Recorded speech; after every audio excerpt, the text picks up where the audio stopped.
La vie, ce n'est pas d'attendre que les orages passent, c'est apprendre à danser sous la pluie. Vous est-il déjà arrivé de vous réveiller en pleine nuit, l'esprit agité par des pensées tourmentées? Vous n'êtes pas seul. La vie peut souvent ressembler à une mer agitée, et il est facile de se sentir perdu. Mais aujourd'hui, nous allons explorer comment le stoïcisme peut vous guider à travers ces tempêtes. Bienvenue dans cette nouvelle vidéo dédiée à la sagesse stoïcienne. Avant de commencer, je tiens à remercier notre communauté croissante. Nous avons maintenant plus de 700 abonnés, tous en quête de sagesse et de résilience. Si vous n'êtes pas encore abonné, cliquez sur le bouton d'abonnement et activez la notification pour ne manquer aucune de nos vidéos. Mon défi pour vous aujourd'hui est de regarder cette vidéo jusqu'à la fin. Engagez-vous à absorber ces enseignements et à les mettre en pratique dans votre vie quotidienne. Acceptez-vous ce défi? Alors commençons. Leçon 1. Embrassez la simplicité. Le monde moderne nous pousse constamment à en vouloir plus de possessions, plus de succès, plus de reconnaissance. Cependant, les stoïciens nous enseignent que le bonheur véritable réside dans la simplicité. Épictète disait « La richesse ne consiste pas à avoir de grandes possessions, mais à avoir peu de désirs. » Réfléchissez à ce qui est vraiment essentiel dans votre vie. En simplifiant vos désirs et en vous concentrant sur ceux qui comptent vraiment, vous trouverez une paix intérieure durable. Imaginez-vous jonglant avec 1 million de choses à la fois, sentant le poids du monde sur vos épaules. Rappelez-vous ce moment où vous avez ressenti le poids d'une date limite imminente ou la douleur d'une récente peine de cœur. Mais voici un secret. Le pouvoir de surmonter ces défis réside dans le moment présent. Il est facile de se perdre dans les soucis du lendemain ou les regrets d'hier. Pourtant, le seul moment sur lequel nous avons vraiment le contrôle est celui qui se passe en ce moment. Marc Aurèle, empereur romain et l'un des philosophes stoïciens les plus influents, a un jour déclaré « Vous avez le pouvoir sur votre esprit, pas sur les événements extérieurs. Réalisez cela, et vous trouverez la force. » Cette citation n'est pas seulement une jolie suite de mots, c'est un appel à l'action. Elle nous rappelle que, même si nous ne pouvons pas toujours contrôler ce qui se passe autour de nous, nous pouvons contrôler notre réaction. En nous concentrant sur le présent, nous pouvons prendre des décisions qui s'accordent avec nos valeurs et, ce faisant, trouver la paix au milieu du chaos. Alors, la prochaine fois que vous vous sentez dépassé, respirez profondément et recentrez-vous sur le présent. Ressentez l'air autour de vous, écoutez les bruits et rappelez-vous que ce moment, juste ici et maintenant, est là où se trouve votre pouvoir. En accueillant le présent, vous ne survivez pas seulement aux journées difficiles, vous y prospérez. Et à chaque instant qui passe, vous construisez de la résilience, de la sagesse et de la force pour tout ce qui va suivre. Leçon 2. Maîtrisez vos perceptions. Nos perceptions jouent un rôle crucial dans notre expérience de la vie. Marc Aurèle a dit « Si vous êtes affligé par quelque chose d'externe, la douleur n'est pas due à la chose elle-même, mais à votre estimation de celle-ci. Et cela, vous avez le pouvoir de le révoquer à tout moment. » Prenez l'habitude de questionner vos perceptions. Est-ce que la situation est réellement négative, ou est-ce votre interprétation qui la rend ainsi? En changeant votre perspective, vous pouvez transformer les défis en opportunités de croissance. Au milieu des luttes et de l'agitation de notre vie quotidienne, il est trop facile de se concentrer sur ce qui nous manque, les opportunités manquées, les choses que nous désirons mais que nous n'avons pas, et les défis qui semblent insurmontables. Pourtant, il existe une pratique simple qui peut changer notre perspective et illuminer même les journées les plus sombres. La gratitude. En prenant le temps de reconnaître le bien dans nos vies, nous trouvons non seulement le contentement, mais aussi des fondations de résilience contre les tempêtes de la vie. Sénèque, célèbre philosophe stoïcien, a déclaré avec élégance « Le vrai bonheur consiste à profiter du présent sans dépendance anxieuse de l'avenir ». Cette sagesse nous rappelle que la joie ne vient pas de toujours en vouloir plus, mais d'apprécier ce que nous avons déjà. Qu'il s'agisse de la chaleur du sourire d'un ami, du confort d'un foyer ou du simple plaisir d'une tasse de thé, il y a toujours quelque chose pour laquelle être reconnaissant. Et dans cette tasse de thé, vous pouvez peut-être goûter les souvenirs de rire partagés avec des êtres chers ou le réconfort qu'elle a apporté lors d'une nuit froide et solitaire. En reconnaissant ces moments et en les chérissant, nous cultivons un état d'esprit qui voit le côté positif de chaque nuage. La gratitude, cependant, ne consiste pas seulement à reconnaître les bons moments. Il s'agit également de trouver la grâce dans nos luttes. Chaque épreuve à laquelle nous sommes confrontés est une occasion de grandir, d'apprendre et de devenir plus fort. Alors, quand les choses deviennent difficiles, souvenez-vous de faire une pause et de trouver quelque chose, aussi petit soit-il, pour lequel être reconnaissant. Cette pratique ne changera pas la situation, mais elle changera la façon dont vous l'affrontez, et cela fait souvent toute la différence. Leçon 3. Pratiquez l'autodiscipline. La discipline personnelle est au cœur du stoïcisme. C'est ce qui nous permet de rester résilients face à l'adversité. Sénèque a écrit « On ne souffre pas de la peine, mais de l'impatience ». Cultivez l'autodiscipline en établissant des routines et en respectant vos engagements. Cela renforce votre volonté et vous prépare à affronter les difficultés avec calme et détermination. Le voyage de la vie ressemble beaucoup à naviguer sur de vastes mers imprévisibles. Certains jours sont calmes et sereins, tandis que d'autres apportent de violentes tempêtes qui mettent à l'épreuve notre noyau le plus profond.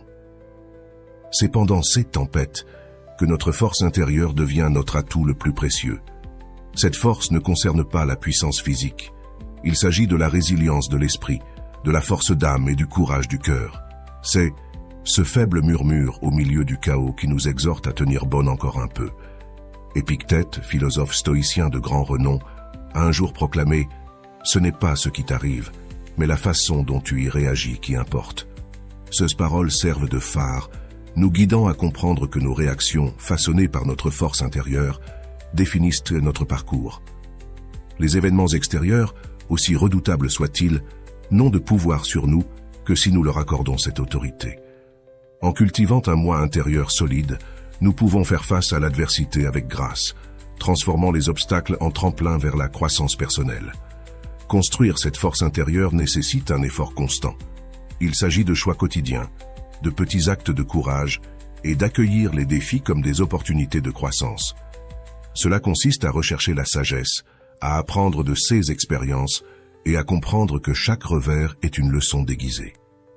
À mesure que nous nourrissons cette force en nous, nous nous équipons non seulement pour résister aux tempêtes de la vie, mais aussi pour voguer vers des horizons que nous pensions autrefois inaccessibles. Rappelez-vous, ce ne sont pas l'absence de défis qui définit une vie épanouie, mais la capacité à s'élever au-dessus d'eux avec une force intérieure inébranlable. Leçon 4. Cultivez la sérénité. La sérénité est l'aptitude à rester calme et équilibré, même dans les moments de stress. Épictète nous rappelle « Ne demande pas que ce qui arrive arrive comme tu veux, mais veux que les choses arrivent comme elles arrivent, et tu seras heureux. » En acceptant les événements tels qu'ils se présentent, sans résistance ni jugement, vous trouverez une tranquillité intérieure qui vous aidera à naviguer dans les eaux turbulentes de la vie. Avez-vous déjà observé une fleur éclore? Elle ne se précipite pas pour dévoiler sa beauté.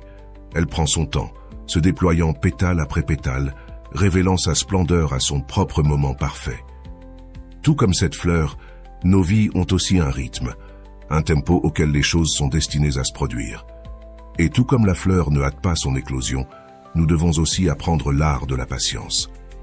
Chaque fois que vous avez tenu la main d'un être cher pendant un moment silencieux, le lien indicible ressenti n'était-il pas plus profond que les mots ne pouvaient l'exprimer? Marc Aurèle, l'empereur stoïcien, a un jour médité. Le temps est un fleuve d'événements, et son courant est fort. Dès qu'une chose est vue, elle est emportée, et une autre prend sa place, et elle aussi sera emportée. Ce mot nous rappelle que tout dans la vie est temporaire. Les moments de joie, tout comme les moments de chagrin, passeront tous. En embrassant cette réalité, nous pouvons trouver la paix dans l'ici et maintenant. Nous pouvons apprécier les bons moments, les chérir sans crainte de leur fin, et trouver du réconfort en sachant que les moments difficiles ne dureront pas éternellement. La patience nous enseigne à attendre notre temps, à comprendre que chaque saison de notre vie a une beauté unique à offrir. Il s'agit d'une tranquillité intérieure qui nous permet de voir les choses telles qu'elles sont, sans être pressés ni précipités. Dans cette patience réside la sagesse, et dans cette sagesse réside la paix. À mesure que vous traversez vos journées, rappelez-vous de vous accorder le temps de respirer, de réfléchir et d'attendre le moment où les choses doivent naturellement se dévoiler. Tout comme la fleur s'épanouit à son moment parfait, votre vie aussi s'épanouira avec une beauté indescriptible, si seulement vous avez la patience d'attendre et de laisser le cours naturel des choses suivre son chemin. Leçon 5. Exercez-vous à l'altruisme. Le stoïcisme n'est pas seulement une philosophie personnelle, c'est aussi une éthique sociale. Marc Aurèle a dit « Ce qui n'est pas utile à l'essaim ne l'est pas non plus à l'abeille ». En aidant les autres et en contribuant au bien commun, nous renforçons non seulement notre propre résilience, mais nous créons également un environnement plus harmonieux. Cherchez des moyens de rendre service à votre communauté et vous découvrirez que l'altruisme est une source de force et de satisfaction profonde. Chaque jour, nous rencontrons d'innombrables occasions de laisser une marque positive sur le monde. Ces moments peuvent sembler insignifiants, comme offrir un sourire à un étranger, ou grandioses, comme se porter volontaire pour une cause qui nous tient à cœur. Mais ils ont tous une chose en commun. Ils nous connectent à notre humanité commune. En tendant la main pour aider les autres, nous découvrons non seulement la satisfaction de l'altruisme, mais nous créons également des liens de compassion et de compréhension. Sénèque, avec sa sagesse intemporelle, nous rappelle « Où que se trouve un être humain, il y a une opportunité pour une bonté ». Ce mot nous rappelle que chaque interaction est une chance d'apporter de la lumière dans la vie de quelqu'un. En faisant preuve de bonté et de générosité, nous ne renforçons pas seulement les autres, mais nous nous renforçons également nous-mêmes. L'altruisme n'est pas un acte de sacrifice, mais un acte de partage de notre force et de notre joie. C'est un cercle vertueux où plus nous donnons, plus nous recevons en retour. Pensez à un moment où vous avez aidé quelqu'un sans rien attendre en retour. Le sentiment de satisfaction et de plénitude que vous avez ressenti est une preuve que l'altruisme enrichit non seulement ceux que nous aidons, mais aussi nos propres vies. Alors, dans vos actions quotidiennes, cherchez ces moments de connexion et de service. Offrez votre temps, votre écoute, ou simplement un geste de gentillesse. En faisant cela, vous cultiverez une vie remplie de sens et de bonheur, tout en contribuant à un monde plus harmonieux et compatissant. Leçon 6. Acceptez l'impermanence. La vie est en perpétuel changement, et résister à cette réalité ne fait qu'ajouter à notre souffrance.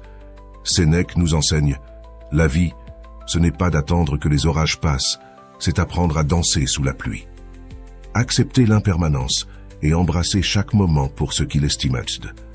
En reconnaissant que tout change, vous pouvez apprécier davantage le présent et vous préparer aux transitions inévitables de la vie. Nous vivons dans un monde en perpétuel changement. Les saisons changent, les feuilles tombent et la vie avance sans cesse. Dans cette danse constante de transformation, il est facile de se sentir dépassé, de s'accrocher à ceux qui étaient et de craindre ceux qui pourraient être. Cependant, il y a une beauté cachée dans l'impermanence, une opportunité de grandir et d'évoluer. Marc Aurèle, dans sa sagesse stoïcienne, a écrit « Tout ce que nous entendons est une opinion, pas un fait. Tout ce que nous voyons est une perspective, pas la vérité. » Ce mot nous invite à embrasser le changement comme une partie naturelle de la vie. Plutôt que de résister au courant du temps, nous pouvons apprendre à naviguer avec eux, trouvant ainsi notre propre rythme et harmonie. Lorsque nous acceptons l'impermanence, nous apprenons à savourer chaque moment, car nous savons qu'il est unique et fugace. La prochaine fois que vous serez confronté à un changement, rappelez-vous que chaque fin est aussi un début, une chance de renouveau et de découverte. En accueillant l'impermanence, nous ne nous accrochons plus à ce qui était, mais nous ouvrons nos cœurs à ce qui est et à ce qui pourrait être. Cette acceptation libère notre esprit des chaînes de la peur et de l'angoisse, nous permettant de vivre pleinement et de trouver la paix dans le présent. Alors, lorsque les tempêtes de la vie surgissent, souvenez-vous de danser sous la pluie, car c'est dans ces moments que nous découvrons notre véritable force et notre résilience. Leçon 7. Équilibrer le travail et le repos. Les stoïciens valorisèrent le travail acharné, mais aussi le repos et la réflexion. Épictète disait « La nature nous a donné une âme capable de supporter toute épreuve, à condition qu'elle soit bien dirigée. Trouvez un équilibre entre vos efforts et vos moments de détente. Le repos n'est pas une faiblesse, mais une nécessité pour régénérer votre esprit et votre corps. Dans notre quête de succès et d'accomplissement, il est facile de tomber dans le piège du surmenage, négligeant le besoin fondamental de repos et de réflexion. Pourtant, le véritable succès réside dans l'équilibre entre l'effort et la détente. Imaginez une bougie brûlant à ses deux extrémités, Elle peut briller intensément, mais elle s'éteindra bien plus rapidement. Sénèque nous rappelle avec sagesse, la tranquillité intérieure est un trésor précieux. Cette tranquillité, cet état de calme et de paix, est essentiel pour notre bien-être.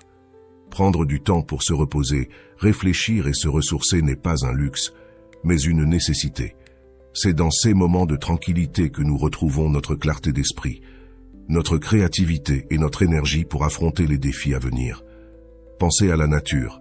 Même les arbres ont besoin de saisons de repos pour se régénérer et croître. De même, nous devons respecter notre propre cycle de travail et de repos. En équilibrant ces deux aspects, nous devenons plus résilients, plus efficaces et plus heureux. Alors, n'ayez pas peur de prendre une pause, de vous éloigner de la frénésie quotidienne et de vous accorder du temps pour vous-même. En faisant cela, vous cultivez un esprit sain et un corps fort, prêts à naviguer à travers les vagues de la vie avec grâce et détermination. Leçon 8. Soyez votre propre maître. Enfin, souvenez-vous que vous êtes le maître de votre destinée. Marc Aurèle a écrit « La vie de chaque homme est ce que ses pensées en font ». Prenez la responsabilité de vos actions, de vos pensées et de vos émotions. En cultivant l'autonomie et en prenant des décisions alignées avec vos valeurs, vous pouvez vivre une vie de sens et de satisfaction. La vie est une série de choix, chacun façonnant notre destin. Chaque décision que nous prenons, qu'elle soit grande ou petite, contribue à la tapisserie de notre existence. Imaginez-vous comme le capitaine de votre propre navire, naviguant sur les vastes océans de la vie. Les tempêtes et les courants peuvent tenter de vous dévier, mais c'est vous qui tenez le gouvernail. Épictète nous rappelle, nous ne pouvons pas choisir nos circonstances externes, mais nous pouvons toujours choisir comment y répondre. Cette sagesse nous encourage à prendre les rênes de notre propre vie, à ne pas être des victimes des circonstances, mais des architectes de notre destinée. Chaque pensée, chaque action, chaque choix que nous faisons est une brique dans la construction de notre avenir. En prenant conscience de notre pouvoir personnel et en vivant selon nos valeurs, nous pouvons créer une vie qui résonne avec notre véritable essence. Ne laissez pas les opinions des autres ou les aléas du destin vous détourner de votre chemin. Soyez fidèles à vous-même, prenez des décisions éclairées et embrassez le pouvoir de la responsabilité personnelle. En faisant cela, vous découvrirez une profonde satisfaction et un sens de l'accomplissement qui transcende les défis et les épreuves de la vie. Soyez le maître de votre destin et créez une vie digne de votre plus grand potentiel. En conclusion, nous avons exploré aujourd'hui 8 leçons puissantes du stoïcisme qui peuvent transformer votre vie. En embrassant la simplicité, en maîtrisant vos perceptions, en pratiquant l'autodiscipline, en cultivant la sérénité, en exerçant l'altruisme, en acceptant l'impermanence, en équilibrant le travail et le repos, et en étant votre propre maître, vous pouvez naviguer dans les eaux turbulentes de la vie avec grâce et résilience. Merci d'avoir regardé jusqu'à la fin. Si vous avez trouvé cette vidéo utile, n'oubliez pas de laisser un pouce bleu et de vous abonner. Partagez vos réflexions dans les commentaires et dites-moi quelle leçon a le plus résonné avec vous. À la prochaine, et souvenez-vous, la sagesse stoïcienne est un voyage, pas une destination.